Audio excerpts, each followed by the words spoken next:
Hi, welcome back to our channel Bhargavi Srikanth. Thumbnail చూసే ఉంటారు కదా. 12,000 శాలరీ తోటి మేము ఎట్లాంటి డిస్టర్బెన్సెస్ లేకుండా, ఏ టెన్షన్ లేకుండా హ్యాపీగా ఎట్లా మేము లైఫ్ని లీడ్ చేస్తున్నాం అనేది వీడియో. ఇంపార్టెంట్ థింగ్, మనందరం లైఫ్ని లీడ్ చేయాలంటే మెయిన్ థింగ్ ఏంది? శాలరీ, అదే డబ్బు. ఎర్నింగ్స్ ఉంటేనే మనం లైఫ్ని లీడ్ చేయగలం. ఇప్పుడున్న ఈ రోజుల్లో without earnings there is no life అని అనుకుంటాను నేనైతే. సో ఇంకా ఇప్పుడు మన దగ్గర ఉన్న ఎర్నింగ్స్ తోటి మనము ఎట్లా లైఫ్ని లీడ్ చేయొచ్చు అంటే, ఐదర్ మన శాలరీ 10 కానీ 12 కానీ ఎంతైనా అయి ఉండొచ్చు. నాకు వస్తున్న 12,000 రూపీస్ శాలరీ తోటి లైఫ్ని ఏ టెన్షన్ లేకుండా నేను ఎట్లా లీడ్ చేస్తున్నా. 2 బేబీస్ ఉన్నారు, మేము ఇంత హ్యాపీగా ఎట్లా ఉంటున్నాం, ప్రతి ఖర్చు కూడా అందులోనే ఎట్లా మేము సెట్ చేసుకుంటున్నాం అనేది ఈ వీడియోలో చూపిస్తాను. 12,000 రూపాయల జీతం అంటే చాలామందికి భయమే, కానీ అదే జీతంతో మా ఇంట్లో ఎట్లాంటి లోటు లేకుండా హ్యాపీగా బతుకుతున్నాం. మన ఛానల్ ఎవరైనా ఫస్ట్ టైం విజిట్ చేసినట్లయితే ఛానల్ని సబ్స్క్రైబ్ చేసుకోవడం మర్చిపోవద్దు. పక్కన ఉన్న బెల్ని కూడా గట్టిగా కొట్టి ఆల్ పైన క్లిక్ చేస్తే నేను వీడియో పెట్టగానే మీకు సజెషన్స్ అయితే వస్తాయి. ఇదైతే అడ్వైస్ మాత్రం కాదు, ఇది నా పర్సనల్ ఎక్స్పీరియన్స్. నేను 12K శాలరీ తోటి ఎంత హ్యాపీగా లైఫ్ని లీడ్ చేస్తున్నాము. హ్యాపీగా లీడ్ చేయడం అనేది కూడా మన చేతుల్లోనే ఉంటుంది, అదంతా నేను తర్వాత మాట్లాడతాను. బట్ మేము ఎంత సంతృప్తిగా ఈ 12,000 శాలరీ తోటి బతుకుతున్నాం అనేది ఇంకా కొంతమందికి స్ప్రెడ్ అయితే వాళ్ళు కూడా హ్యాపీగా మేబీ వాళ్ళు ప్లాన్ చేసుకుంటారేమో అని నా ఫీలింగ్. అందుకోసమని ఈ వీడియో మీతో షేర్ చేస్తున్నాం. మనం మిడిల్ క్లాస్ వాళ్ళం అంటే జీతం రాకముందే ఈ నెల మన ఖర్చులు ఎన్ని ఉన్నాయి, చిట్టీలకు ఎన్ని పోతాయి, మన చేతులు ఏముంటాయి, ఈఎంఐలకు ఎన్ని పోతాయి, గ్యాస్ బిల్లు, కరెంటు బిల్లు, నల్ల బిల్లు, ప్రతి బిల్లు కూడా 25th నుంచి 30th వరకు మొత్తం ఇట్లా కళ్ళ ముందు క్లమ్జీగా అవుతూ ఉంటాయి. నాకైతే నా పర్సనల్ ఎక్స్పీరియన్స్ అంటే 20 దాటిందంటే నాకు మైండ్లో అదే ఉంటుంది, ఈ నెల ఈ బిల్ ఎంత వస్తుందో, ఆ బిల్ ఎంత వస్తుందో, ఇది ఎట్లుంటుందో, గ్యాస్ అయిపోతుందో అని. మిడిల్ క్లాస్ వాళ్ళ మెంటాలిటీ అంటేనే అట్లుంటుంది. ఇంతకు మించి మనకుండే పెద్ద పెద్ద టెన్షన్స్ అయితే ఏమీ ఉండవు. నాకు కూడా ఇట్లాంటి టెన్షనే స్టార్టింగ్లో ఉండేది. ఒకవేళ వచ్చిన శాలరీ చిట్టీలకును మనకు సరుకులు వస్తాయో రావో, ఈ నెల సరుకులు తీసుకుంటే నెక్స్ట్ మంత్ వరకు గ్యాస్ అయిపోతే ఎట్లనో ఏమో, ఇట్లాంటి టెన్షన్స్ బాగుండేది. బట్ ఇప్పుడైతే కాదు. హానెస్ట్లీ నా నెల జీతం 12,000 శాలరీ. కటింగ్స్ అన్నీ పోను 12 to 13K మధ్యలోనే వస్తాయి తప్ప ఎక్కువ అయితే రాదు, అట్లని తక్కువ కూడా రాదు. నేను వర్క్ చేస్తుంది ఫ్రెషర్గా కాబట్టి నా శాలరీ ఇంత తక్కువగా ఉంటుంది. నాకు ఒకవేళ ఎక్స్పీరియన్స్ ఉంటే మేబీ ఎక్కువ ఉండొచ్చు నేను చేసే జాబ్ రోల్కి. బట్ నాకు ఎక్స్పీరియన్స్ లేదు కాబట్టి యాజ్ ఎ ఫ్రెషర్గా 6 years కెరీర్ గ్యాప్తో నేను జాయిన్ అయ్యాను కాబట్టి మేబీ నాకు 12 to 13K మధ్యలోనే వస్తుంది శాలరీ. కానీ మేము ఇదే జీతాన్ని క్లియర్గా ప్లాన్ చేసుకున్నాం. అంటే ఈ 12,000ని నేను ప్లాన్ చేసుకొని మా హస్బెండ్తో అయితే చెప్తే తను కూడా ఓకే అనేసిండు. సో ఆ ప్లాన్ ఏంది, మేము ఫస్ట్ అయితే నాకు శాలరీ పడగానే ఆల్మోస్ట్ ఒక 2,000 చేంజ్ అలా ఫ్రిడ్జ్ ఈఎంఐ అయితే కట్ అవుతుంది. ఒకరోజు అనుకోకుండా మా ఇంట్లో మెరుపు, అదే వర్షాలు పడే టైంలో, వర్షాకాలము ఒక మెరుపు వచ్చింది. అప్పుడు ఫ్రిడ్జ్ సడన్గా వర్క్ చేయడం మానేసింది, రాఖీ పౌర్ణమి ఆ టైంలో. ఇంకా మేము లేట్ చేయకుండా ఆ నెక్స్ట్ వీకే టెక్నీషియన్ని రమ్మని పిలిపిస్తే తను ఇది చేపించడం కొంచెం కష్టం, ఖర్చుతో కూడుకున్న పని, 5,000 to 6,000 అవుతాయి అన్నారు. ఈ 5,000 to 6,000 డౌన్ పేమెంట్ అయినా కట్టి మనం ఫ్రిడ్జ్ తీసుకోవచ్చు కదా అన్నట్టుగా ఈ ఫ్రిడ్జ్ ఇచ్చేసి తీసుకుంటామంటే 1,000 రూపాయలు ఇస్తామన్నారు. ఇంకా మనకు ఆ ఫ్రిడ్జ్ వద్దులే అని చెప్పేసి కొత్త ఫ్రిడ్జే 0 డౌన్ పేమెంట్ తోటి నేనైతే ఒక ఫ్రిడ్జ్ అయితే తీసుకున్నా. 8 months పెట్టేసి నాకు దాని ఈఎంఐ ఆల్మోస్ట్ ఒక 2,100 చేంజ్ అట్లా కట్ అయిపోయింది. ఇంకా మన దగ్గర ఉండే డబ్బులు ఎన్ని, 10 to 11K అంటే 10 నుంచి 11,000.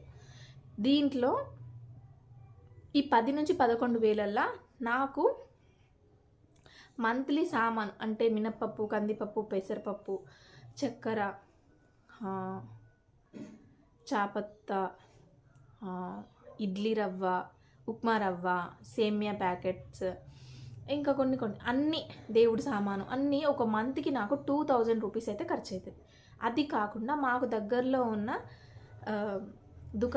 దుకాణంలో మేము ఖాతా పెట్టుకుంటే అక్కడ ఒక 2,000 చేంజ్ అయితే అవుతుంది. మొత్తం నాకు సరుకులకి ఆల్మోస్ట్ ఒక 4,000 చేంజ్ వరకు అవుతుంది. ఒక్కసారి తెచ్చుకున్న ఈ బయట సరుకులు ఏవైతే నేను డీమార్ట్లో తెస్తానో పప్పులు, అవి నాకు ఆల్మోస్ట్ 2 months వరకు వస్తాయి. 2,000 అవుతాయి, 2 months వరకు వస్తాయి. అవి కాకుండా మంత్లీ నాకు ఇక్కడ ఒక 2,000 అవుతాయి. అంటే 3,000 to 4,000 వరకు నాకు సరుకులకు అయిపోతాయి. 2,200 చేంజ్ అట్లా ఫ్రిడ్జ్ ఈఎంఐ కట్ అయిపోతుంది. 6,000 అయిపోయాయి కదా ఇక్కడే, ఇంకొక 6,000 ఉన్నాయి. ఈ 6,000ని మేము ఎట్లా స్పెండ్ చేస్తామంటే, ఒకవేళ గ్యాస్ అయిపోతే గ్యాస్, ఇంటర్నెట్ బిల్, లేకపోతే చిట్టీలు, కార్పొరేషన్ చిట్టీలని నేను కట్టుకుంటా. మంత్లీ 100 అలా కడతాం కదా, వాటికి. ఒకవేళ మనకు అప్పు ఉంటే 1,000 or 1,200 అట్లా జరుగుతూ ఉంటాయి. ప్రస్తుతానికైతే దేవుడి దయ వల్ల నాకు ఎక్కువగా అయితే లేవు. ఈ 6,000లో నాకు ఒక 3,000 వరకు చిట్టీలకు పోతాయి. మిగిలిన ఆ 3,000లో నేను గ్యాస్కి కానీ ఇంకేటన్నా ఫంక్షన్స్ అటెండ్ అవ్వాల్సి వస్తే దానికోసమైనా యూజ్ చేసుకుంటాను. లేదు అంటే every Sunday chicken or mutton తెచ్చుకుంటాం కదా, అలా అయినా యూజ్ చేసుకుని ఈ 12,000 శాలరీని మేము సంపూర్ణంగా సక్సెస్ఫుల్గా 1 month అయితే లీడ్ చేస్తాం ఖచ్చితంగా. ఇంకా చెప్పాలంటే నేను ఈ 6,000లో కూడా రీసెంట్గా 2 months బ్యాక్ నుంచి ఒక గోల్డ్ స్కీమ్ అయితే కడుతున్నా.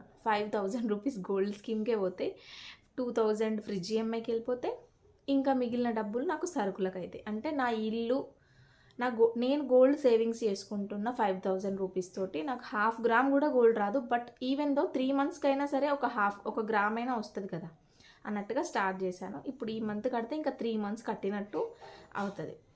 నేను గోల్డ్ సేవింగ్స్ చేసుకుంటూ ఇల్లుని చూసుకుంటే, ఇల్లు ఖర్చులు అన్నీ నేను చూసుకుంటే, మా బావ అంటే మా హస్బెండ్ కూడా డ్యూటీ చేస్తారు కదా. ఇప్పుడైతే ప్రజెంట్ ఒక కొద్ది రోజుల నుంచి మా హస్బెండ్ని నేనే కిరాయిలకు, అంటే మాకు ఓన్గా ఒక కారు ఉంది, దానికి వెహికల్ కిరాయిలు మాట్లాడుకొని వెళ్తారు. చాలామందికి తెలిసే ఉంటుంది, టూర్స్ అండ్ ట్రావెల్స్ లాగా వర్క్ చేసుకుంటూ ఉంటారు ఓన్ వెహికల్ తోటి. సో మాకు అట్లా ఉంది. తను కూడా వెళ్తే 2-3 days వెళ్తాడు. సో ఇంకా నేను వర్క్ ఫ్రమ్ హోమ్ చేస్తున్నా కాబట్టి, డాలీ పుట్టి 1 year కూడా అవ్వలేదు అప్పటికి.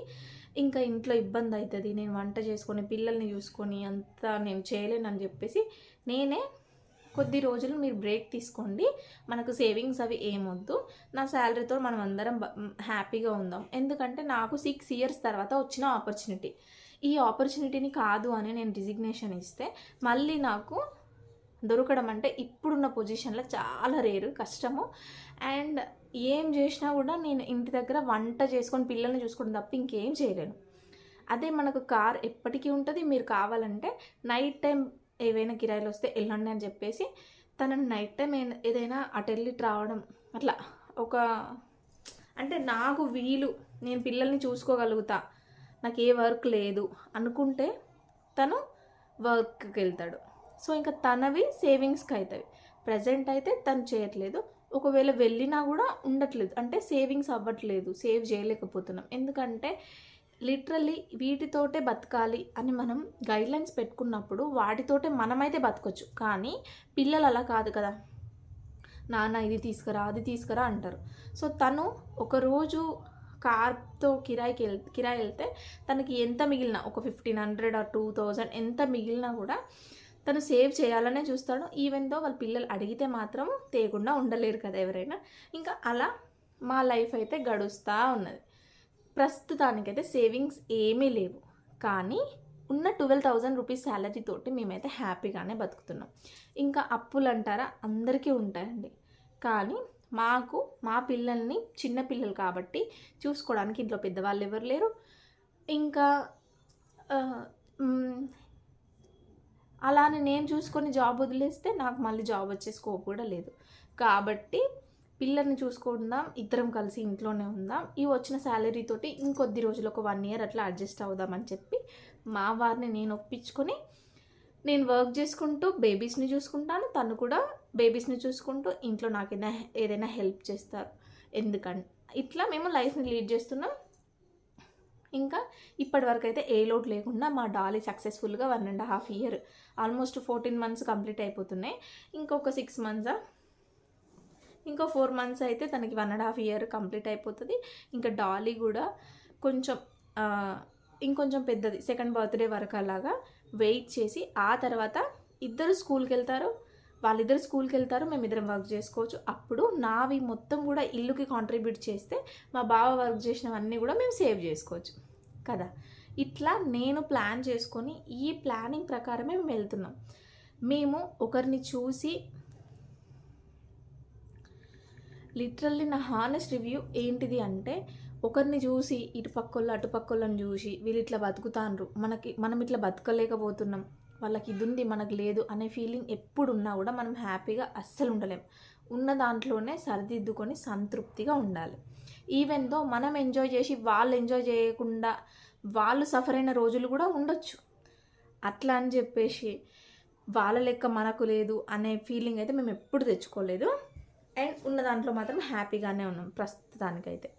ఇంకా చెప్పిన కదా 2200 అలా ఫ్రిడ్జ్ ఈఎంఐకి వెళ్తాయి, ఆ తర్వాత ఒక 4000 రూపీస్ సరుకులకు వెళ్తాయి, ఇంకో 6000 ఉంటే అందులో ఇప్పుడు 5000 అయితే స్కీమ్ కడుతున్నాను, అంటే చిట్టీలు ఏం లేవు కాబట్టి. కానీ చిట్టీలు ఉన్నప్పుడు మాత్రం 3000 చేంజ్ అట్లా చిట్టీలు కట్టుకునేదాన్ని.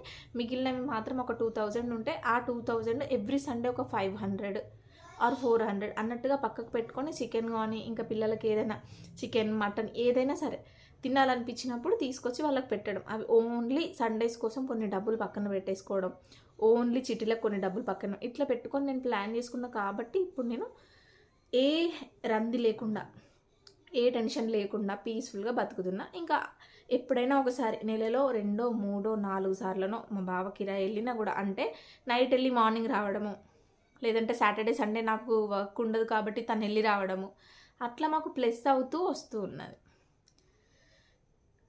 ఇంకా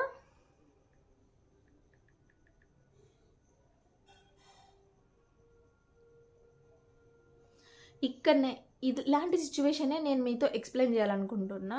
నా జీతం అంతా కూడా ఇంటి ఖర్చులకు పోతే మా హస్బెండ్ చేసిన వర్క్ నుంచి వచ్చిన శాలరీ అంతా, అదే డబ్బులన్నీ కూడా మేము సేవ్ చేసుకోవచ్చు అనేసి నేను ఒక స్ట్రాంగ్ నిర్ణయం తీసుకున్నా.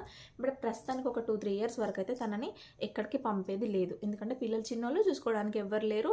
అట్లని లేరు అని బాధపడుతూ ఉంటే మనకు ఎవరు పెట్టరు.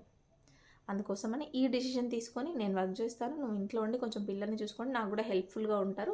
అండ్ గున్నుకి కూడా మధ్యాహ్నం లంచ్ బాక్స్ తీసుకెళ్ళాలి కాబట్టి ప్రస్తుతానికైతే ఈ ఒక ఇయర్ మా బావని ఇంటి దగ్గర ఉండి చూసుకోండి.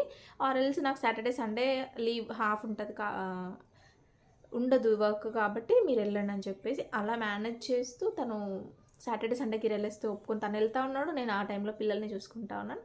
ఇంకా వీక్ డేస్లో అయితే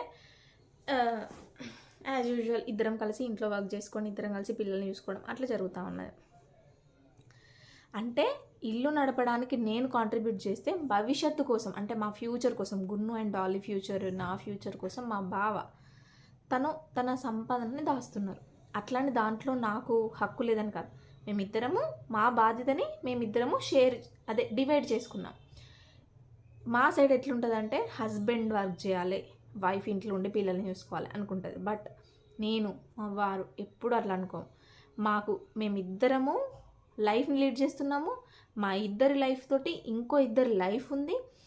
వాళ్ళ లైఫ్ని బాగుండాలి అంటే మేమిద్దరం కూడా కష్టపడాలి. ఐదర్ మనీ వచ్చేదే కావచ్చు, రాకపోయేదే కావచ్చు.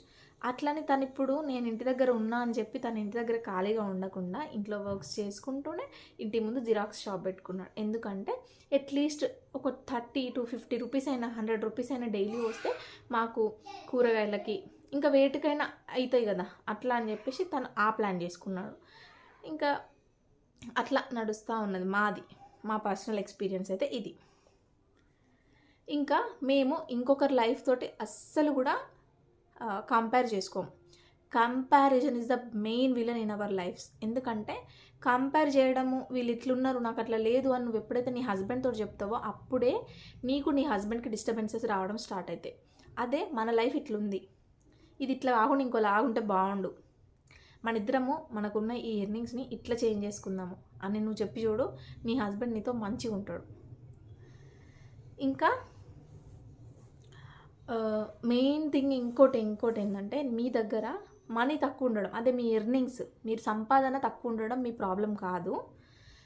కానీ మీరు ప్లాన్ చేసుకోకుండా ఖర్చు పెడతారు చూడండి. నాకు వచ్చే ఆ 10,000 12,000 ఖర్చు పెట్టాలనుకుంటే నేను గంటలో పెట్టచ్చు. ఒక మంచి డ్రెస్ తీసుకొని, నా వరకు చూసుకుంటే ఒక మంచి డ్రెస్ తీసుకుంటే సరిపోతుంది, అక్కడికి అయిపోతాయి డబ్బులు, ఒక్క గంటలో ఖర్చు పెట్టచ్చు. కానీ నేను నా లైఫ్ అంటే నా పిల్లల లైఫ్, నా హస్బెండ్ లైఫ్ అని అనుకున్నా కాబట్టి అక్కడ వరకు అట్లా అయిపోయింది.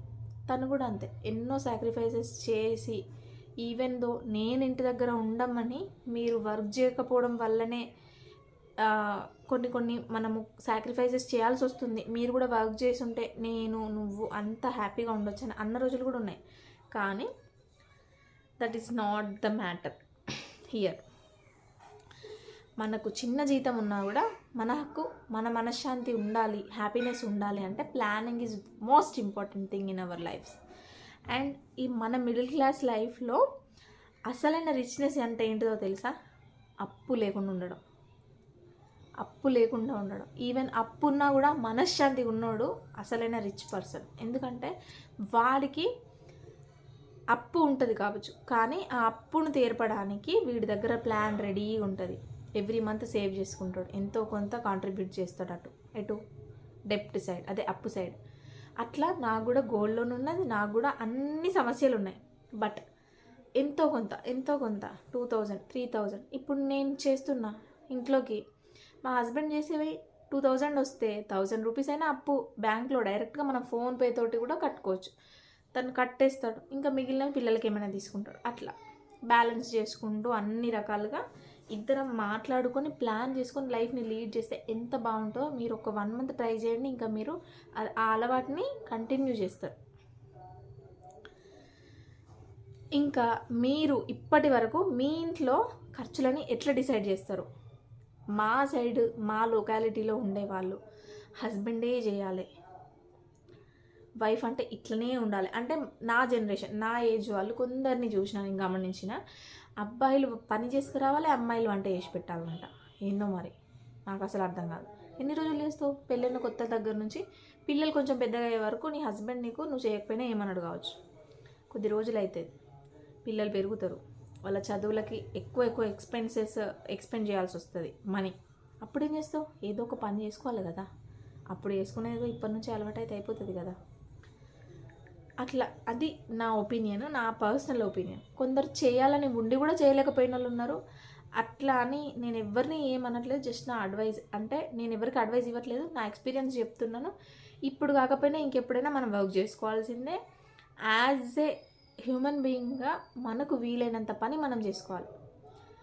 ఇంటి దగ్గర ఉండి చేసేవాళ్ళు కూడా ఖాళీగా ఉన్నట్టు కాదు. ఇంట్లో వర్కింగ్, ఇంట్లో ఓన్లీ ఇంటి పనే పొద్దున్నాగా వేసేటోళ్ళు కూడా చాలామంది ఉంటారు. అంటే వాళ్ళకు బయటికి వెళ్ళి చేసేంత పని తీరకపోవచ్చు. అంటే వాళ్ళు బయటికి వెళ్ళి చేయాలని వాళ్ళకు ఉన్నా కూడా ఈ పనితోటే సరిపోతుంది పొద్దున్న. కొందరు కావాలని చేయాలని ఉన్నా కూడా వర్క్, ఈ పని వల్ల ఇంట్లో పని మేనేజ్ చేసుకోవడం కష్టమవుతుందని చెప్పేసి వాళ్ళ కోరికలని, ఆశలని చంపేసుకుంటా ఉన్నారు. బట్ ఈవెన్ దో ఒక్కరు సంపాదించినా కూడా అప్పు లేకుండా బతకొచ్చు. మన మనసు నిమ్మలం చేసుకొని గీడికే గింతే అని గైడ్లైన్స్ పెట్టుకొని, టార్గెట్ పెట్టుకొని ఉంటే అక్కడ వరకే సరిపోతుంది. ఇంకా మెయిన్ థింగ్ ఏంటంటే హెల్త్కి, ఎప్పుడైనా మనము హాస్పిటలైజ్ అయినప్పుడు వాటికి కూడా కొన్ని డబ్బులు తీసి పక్కన పెట్టుకోవాలి. నేను పర్సనల్గా ఏం చేస్తా, హెల్త్కి కానీ ఇంకా కొన్ని సేవింగ్స్కి కానీ, ఏవైనా అకేషన్స్కి కానీ, అంటే మనకు చుట్టాలు ఉంటారు, వాళ్ళకి ఏదైనా సడన్గా మనం పెట్టాల్సి వచ్చినప్పుడు సడన్గా మనము ఎట్లాంటి డెసిషన్స్ తీసుకోకుండా వాళ్ళకని కొంత అమౌంట్ పక్కకు ముందు నుంచే పెట్టుకుంటూ వస్తే వాళ్ళ టైం వరకు ఒకవేళ ఆ అమౌంట్కి ఇంకొంచెం తక్కువ పడితే మనం అడ్జస్ట్ చేయగలుగుతాం. అట్లా మెయిన్ థింగ్స్. కొందరు ఉంటారు కదా, ఇప్పుడు కొందరికి మనం ఎక్కువ అంటే పెట్టిపోతుల విషయంలో అట్లా పెట్టాల్సి వస్తుంది. అట్లాంటప్పుడు ముందే మనము ప్లాన్ చేసుకుంటే ఆ టైం వరకు మనం టెన్షన్ పడాల్సిన అవసరమే ఉండదు. నేను పర్సనల్లీ చెప్పాలంటే నేను ఇది షేర్ చేసుకోవాలని చేసుకోవట్లేను, బట్ చెప్తున్నాను. మా కోడలికి రీసెంట్గా కమ్మలు కుట్టించినప్పుడు మా హస్బెండ్ దగ్గర డబ్బులు లేకుండే. బట్ నేను 4 years నుంచి చేస్తున్న అదే కార్పొరేషన్ కంప్లీట్లీ, అంటే మా హస్బెండ్ పేరు మీద నేను కార్పొరేషన్ వేసిన. అంటే మంత్లీ 500 కట్టాలి, 4 years అట్లా కట్టిండ్రు. సరే నీ పేరున నేను కట్టుకుంటా బావా అని చెప్పేసి ఎవ్రీ మంత్ మా మమ్మీ వాళ్ళని అడుగో, లేకపోతే మా హస్బెండ్ దగ్గర నేను నాకు ఒక 100 అవసరం ఉన్నాయి, నాకు దీనికి దానికి అని అడుక్కున్న డబ్బులే నేను ఆయనతోటే వాళ్ళ ఫ్రెండ్స్ దగ్గరనే కార్పొరేషన్ వేసి వాళ్ళ కార్పొరేషన్ డబ్బులు వాళ్ళు కరెక్ట్గా పంచుకున్నారు. అదే మంత్లో నాకు 20,000 వచ్చాయి పంచుకుంటే. అంటే 20 రాలే, 18 సంథింగ్ అట్లా వచ్చినాయి, 18 to 19,000 చేంజ్ అట్లా వచ్చినాయి. ఆ డబ్బులని నేను ఎప్పుడు అప్పెత్తుకోలేదు. అంటే మనకు అప్పు కావాలంటే కూడా ఇస్తారు. సో నేను ఎప్పుడూ అప్పు తీసుకోలేదు. బట్ ఉండనివ్వండి, దేనికైనా పనికొస్తే పిల్లలు ఉన్నారు అని చెప్పి, అంటే అప్పుడు మాకు గున్న ఉంది, పాప ఉంది కదా, ఉండనివ్వండి 500 తోటి ఏముందని చెప్పేసి నేను ఎవ్రీ మంత్ వేసుకుంటూ వస్తే 20,000 అవి రాగానే అదే టైంలో బంగారం గోల్డ్ రేటు అలా పెరిగిపోతుంది, 75,000-80,000 అట్లుంది. అదే టైంలో మా హస్బెండ్ అబ్బా ఎట్లా నా దగ్గర లేవు, నేనేం ప్లాన్ చేసుకోలేదు అని చెప్పేసి బాధపడుకుంటున్నాడు. ఇంకా నేను ఏం పెట్టలేను, నేను చెప్పేస్తా మా బావ వాళ్ళకి, నాతో కాదు, ఎందుకు నేను బట్టలే పెడతా ఊరుకుంటా అన్నట్టుగా మా హస్బెండ్ మాట్లాడినా కూడా నో మనం పెట్టాలి. ఎందుకంటే యాజ్ వీఆర్ మనం ఉన్నంత వరకు, అంటే మా హస్బెండ్కి పేరెంట్స్ అంటే ఇంకా వాళ్ళ ఫాదర్ లేరు, ఇంకా మా అత్తమ్మ ఉన్నా లేనట్టే, అంటే తనేం పట్టించుకోరు, ఇంకా మేమే కదా చూసుకోవాలి. అట్లా అని చెప్పేసి లేదు నువ్వు పెట్టను అంటే మా ఆడబిడ్డ చిన్నతనం అవుతుంది. నాకు మెయిన్ థింగ్ ఏంటంటే మాకంటే నాకు చాలా ఇష్టం పర్సనలీ, బట్ ఈ విషయం నేను ఎప్పుడు షేర్ చేసుకోను. ఇప్పుడు సోషల్ మీడియా ద్వారా చెప్పాలంటే తను నాకు చిన్నప్పటి నుంచి తెలుసు, అండ్ తన బిహేవియర్ తెలుసు, తన గుణం తెలుసు. అంటే కల్మషం లేకుండా ఇప్పుడు ఏదన్నా గట్టిగా నేను కసురుకున్నాను అనుకో, ఏదన్నా చిరాకులుండి తను ఏడ్చేస్తుంది డైరెక్ట్. అట్లా నాకు తనంటే చాలా ఇష్టము. ఇంకా ఆమె ఇప్పటికీ నాకు ఉన్న ఒకే ఒక బాధ ఏం తెలుసా, కరెక్ట్గా మా ఇంటికి రాదు, ఉండదు. వచ్చినా నన్ను ఇబ్బంది పెట్టడం ఎందుకు అన్నట్టు ఆలోచిస్తారు వాళ్ళు. వచ్చినా ఉండరు. మా హస్బెండ్కి రమ్మనాలి, పిలవాలి, ఒక 2 రోజులు ఉంచుకోవాలని ఉన్నా కూడా తనేమంటాడు తెలుసా, వచ్చినా మా అమ్మ చేయదు, మళ్ళీ నువ్వే చేయాలి, పిల్లల్ని పట్టుకొని నువ్వే చేయాలి, చూసుకోవాలి, ఎందుకే అన్నట్టుగా తను కూడా అంటాడు. ఇంకా నేనేమో రమ్మనొచ్చు కదా, చేయొచ్చు కదా అని అంట. కానీ ఒక ఛాన్స్ వస్తే, ఒక టైం వస్తే మరి ఎవరు ఎత్తారు అని నేను అంటా అని భయంతో మా హస్బెండ్ కూడా పిలవడు. ఇంకా నేను పిలువు అని అన్నా కూడా వాళ్ళు సిచ్యువేషన్ టైమింగ్ బట్టి వచ్చినప్పుడు స్టే చేస్తే అనుకోకుండా స్టే చేయడమే తప్ప మా ఇంటికి వాళ్ళు ఇంటెన్షనల్గా రారు. ఇంకా అయితే ఈ డైవర్ట్ అవుతుంది. తన విషయం చెప్పగానే నేను లేదు పెడదాము, నా దగ్గర ఇవి ఉన్నాయి కదా మీరు తెచ్చిచ్చినవి అని అంటే, ఆ టైంలో మేము గోల్డ్ లోన్ ఒకటి తీసుకున్నాం. మా డాలీ పుట్టినప్పుడు సర్జరీ కోసం అని చెప్పేసి గోల్డ్ లోన్ ఒక 60,000 తీసుకొని ఉండే. ఈ 20,000 అందులో కడితే 40 అట్లా ఉంటాయి, 20 కట్టేద్దామని చెప్పేసి మా వారు తీసుకొచ్చి ఇచ్చిండ్రు. ఆ తర్వాతనే అక్క వాళ్ళు మాకు చెప్పిండ్రు. అయితే 20,000 కడదామని చెప్పేసి నేను బ్యాంక్లో కూడా వేసుకున్న తర్వాత అది ఎప్పుడైనా మనం కట్టుకోవచ్చు, అవసరమైతే 1 year వరకు రెన్యువల్ చేసుకోవచ్చు. కానీ మా కోడలు చెవులు కుట్టించినప్పుడు మేము మా స్తోమత తగ్గట్టు మాకున్నంతలో మేము చేయించకపోతే మా అక్కకు అక్కడ వాల్యూనే ఉండదు. ఏం చేసాడు మీ అన్న, నువ్వు ఎంత నువ్వు పెట్టకపో అది విషయం కాదు. కానీ యాజ్ మనము మేనమామ మేనత్తగా, నేను మేనత్తను కాకుండా అయినా మా హస్బెండ్ మేనమామ అయినందుకైనా సరే తనకు పెట్టాలి, ఏ లోడు తనకు ఉండొద్దు అని చెప్పేసి ఆ డబ్బులతోటి వాటికి ఇంకొక కొన్ని డబ్బులు నా శాలరీలోవే కొన్ని కలిపి అప్పుడు ఇయర్ రింగ్స్ అయితే తీసుకున్నా. అండ్ ఇంకా బట్టలకి నాకు సరిపోలేదు, అవి ఎవైనా వాళ్ళు సర్దుకుంటారు, ఎందుకంటే వాళ్ళు ముందే స్టిచ్ చేయించుకుంటారు, వాళ్ళు ముందే సర్దుకుంటారు. బట్ ఇది మెయిన్ థింగ్, ఇదైతే తీసుకుందాం బావ అని చెప్పి మా బావ వెంబడి పడి తీసుకున్నా. అట్లా నా సేవింగ్స్ ఇట్లా యూజ్ అయినాయి. ఇప్పుడు ఆ 40,000 కూడా 10,000 అయితే తెరిపినాయి, ఇంకో 30,000 తెరిపినాయి, ఇంకో 30,000 ఉన్నాయి. పర్వాలేదు. నేను మా ఇంటి గుట్టంతా కూడా మీతో ఎందుకు షేర్ చేసుకుంటున్నా అంటే, మీరు లైక్ మై ఫ్యామిలీ అని నేను అనుకుంటున్నా కాబట్టి ఈ విషయం నేను మీతో షేర్ చేసుకుంటున్నా. అండ్ అట్లనే ఈ 12,000 రూపీస్లో కూడా నేను ఎట్లా మేనేజ్ చేస్తా అనే విషయం కూడా మీకు అర్థమైంది అనుకుంటాను.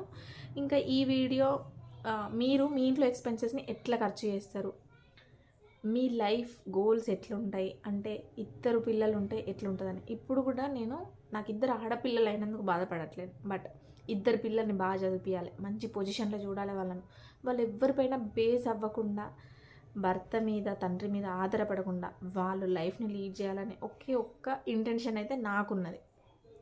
ఎందుకంటే ఆడపిల్లలంటే ప్రతి ఒక్కరు అనుకుంటారు ఎవరో ఒకరు హెల్ప్ లేని వీళ్ళు ఏం చేయలేరని, బట్ అది wrong.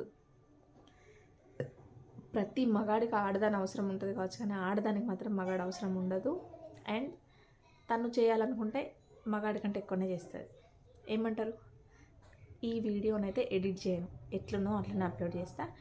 Me opinions, comments in case ఏమైనా రాంగ్గా మీకు కన్వే అయ్యి ఉంటే so sorry and I apologise for that. And also ఈ 12,000 శాలరీలో మా మిడిల్ క్లాస్ మెంటాలిటీ మేము ఎట్లా ఒకరితోటి కంపేర్ చేసుకోకుండా హ్యాపీగా బతుకుతున్నాం అనే విషయాన్ని నేను మీతో కరెక్ట్గానే కన్వే చేసిన అని అనుకుంటున్నా.